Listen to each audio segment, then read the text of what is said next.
Buckle up, because these are the many reasons why Mitch Marner was never going to re-sign here. When a guy rejects an 8-year deal paying him $13.5 million AAV, yeah, that should have been the final nail. For some reason, people had hope. And don't worry, this is a Morgan Riley jersey. And Leafs Nation, I had been saying this for a long time. Mitch Marner was never going to re-sign. He was done. The guy was checked out. People held on to hope. Oh, he has a lot of friends that are on the team. Maybe he can come back. I can kind of relate to this because not too long ago, I was in a position where I was not happy where I was working. I had friends at that job. They had transferred. I had left that field entirely. They are getting transferred back and they're telling me, hey, you know what? Why don't you come back and we can work together again?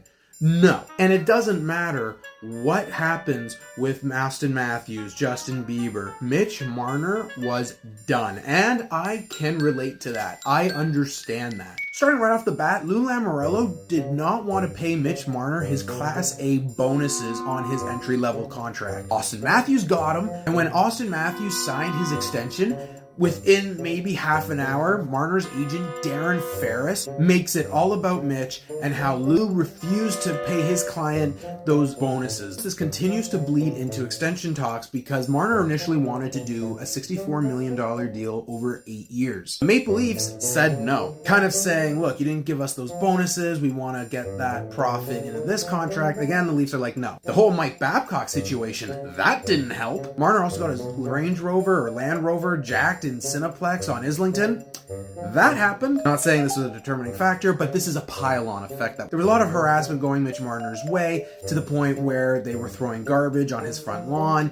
He had his cottage, people were throwing garbage and golf balls and Montreal Canadiens stuff. If that wasn't enough baggage, the Maple Leafs tried to trade Marner the last 2 years of his contract in which he had a no-trade clause. They didn't trade him, or were thinking about trading him, prior to the no-trade clause kicking in. The time to trade him would have been after the Montreal Canadiens series, which they lost despite being up 3-1. It's a different GM, but it's the same president, which is why Shanahan is no longer part of the Leafs. But you literally have 2 years of no trade, and the GM comes to you both years and asks you to waive it.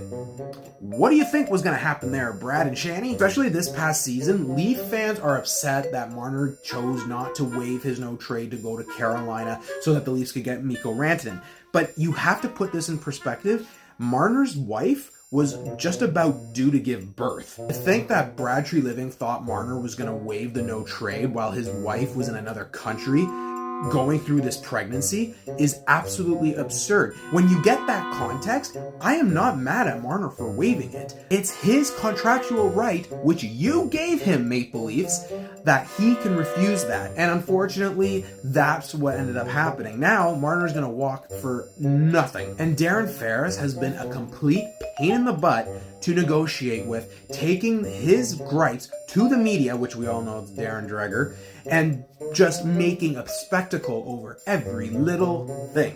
And that was it. I knew he wasn't being re-signed last summer. He's a big proponent of not wanting to be in a big market, which is hilarious given that he was raised here. He grew up a Leafs fan, and this is the result. Could have been one of the all-time greatest Leafs, and this is how it ends. Not even in applause, but boos and heckling. He wants a lot of money, but he also wants to be on a winner.